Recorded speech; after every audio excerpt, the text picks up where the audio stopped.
Песня «Туган-як» «Родной край» принесла известность Василе Фаттаховой, мгновенно став интернациональным хитом.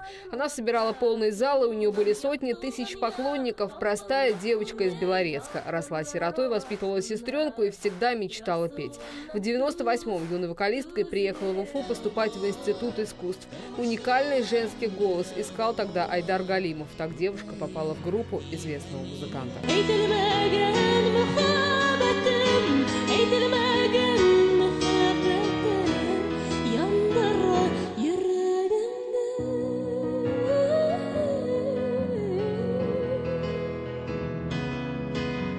Она хотела стать мамой своей дочери и воспитывать сама же ее. Я думаю, конечно, она рисковала, но всегда же надеешься на лучшее. В таком молодом возрасте человек уходит в расцвете сил.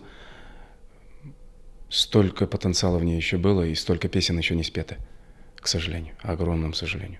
Ей было 36. Месяц назад певица родила дочку, и тут же начались осложнения, она впала в кому. Врачи как могли боролись за жизнь Васили, но организм ее не выдержал. Она умерла в Республиканской клинической больнице имени Куватова. Соболезнования в социальных сетях пишут друзья, родные, поклонники.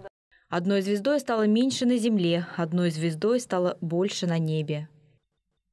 Мои соболезнования, она всегда в наших сердцах. Очень жаль, что так рано уходят талантливые люди.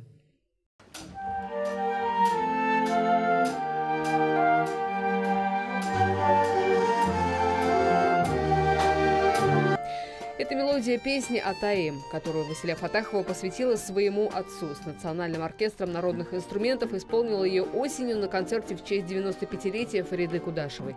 Аранжировка настолько понравилась певице, когда запись была отправлена, рассказывает Рамиль Гайзулин, он даже сохранил это сообщение.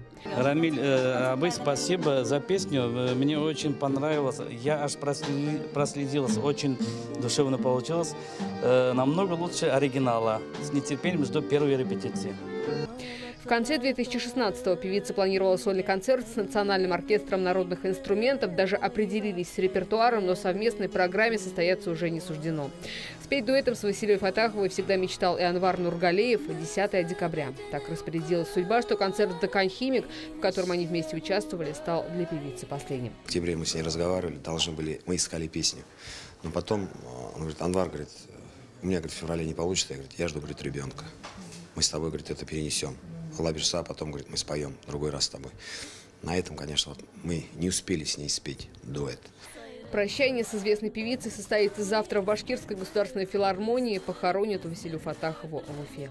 Светлана Маркина, Азамат Ахмадишин, Вести, Башкортостан.